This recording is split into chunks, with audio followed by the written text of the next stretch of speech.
بسم الله الرحمن الرحيم. إذا وقعت الواقعة ليس لوقعتها كاذبة خافضة رافعة إذا رجت الأرض رجا وبست الجبال بسا فكانت هباء منبثا وكنتم أزواجا ثلاثة فأصحاب الميمنة ما أصحاب الميمنة وأصحاب المشأمة ما أصحاب المشأمة والسابقون السابقون أولئك المقربون في جنات النعيم ثلة من الأولين وقليل من الآخرين على سرر موضونة متكئين عليها متقابلين يطوف عليهم ولدان مخلدون بأكواب وأباريق وكأس من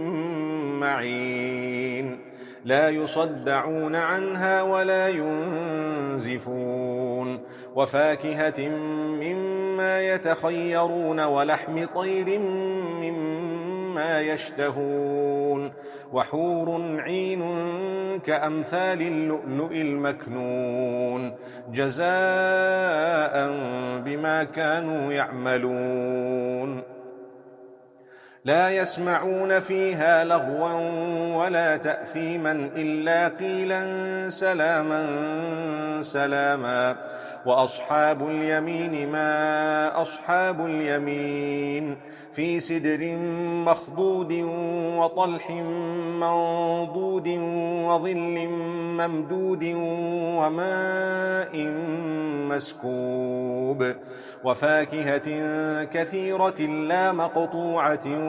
ولا ممنوعة وفرش مرفوعة إنا أنشأناهن إن شاء فجعلناهن أبكارا عربا أترابا لأصحاب اليمين ثلة من الأولين وثلة من الآخرين وأصحاب الشمال ما أصحاب الشمال في سموم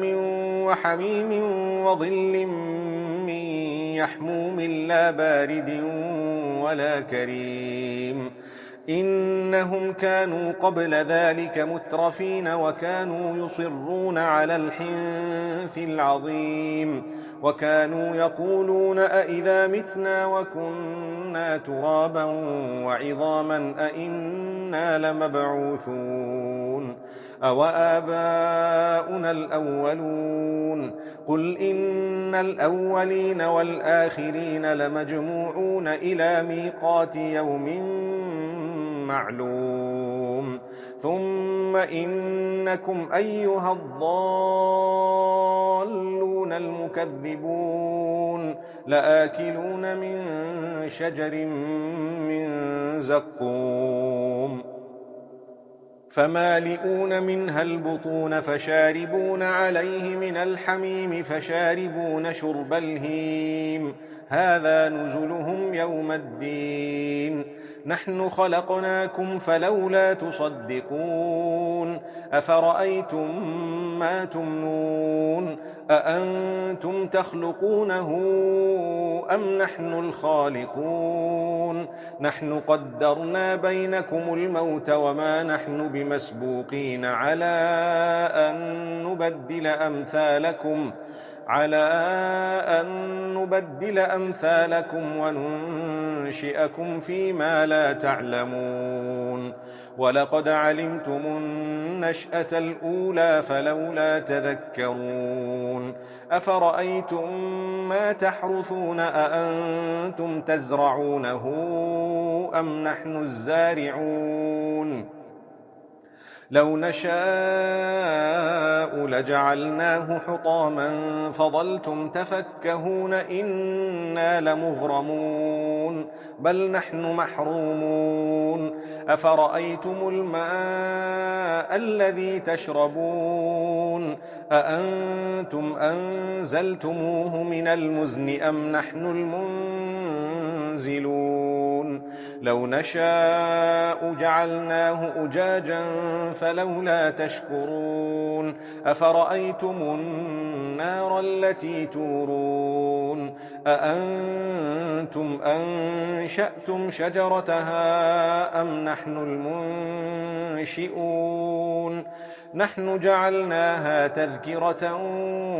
ومتاعا للمقوين فسبح باسم ربك العظيم فلا أقسم بمواقع النجوم وإنه لقسم لو تعلمون عظيم إنه لقرآن كريم في كتاب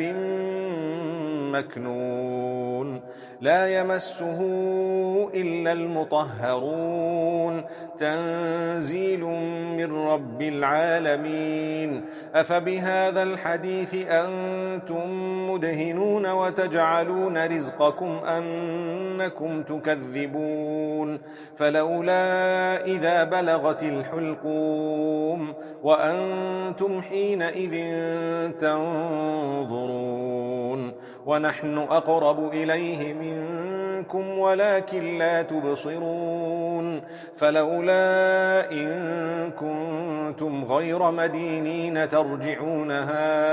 إن كنتم صادقين فأما إن كان من المقربين فروح وريحان وجنة نعيم وأما إن كان من أصحاب اليمين فسلام لك من أصحاب اليمين وأما إن كان من المكذبين الضالين فنزل من حميم وتصلية جحيم إن هذا لهو حق اليقين فسبح باسم ربك العظيم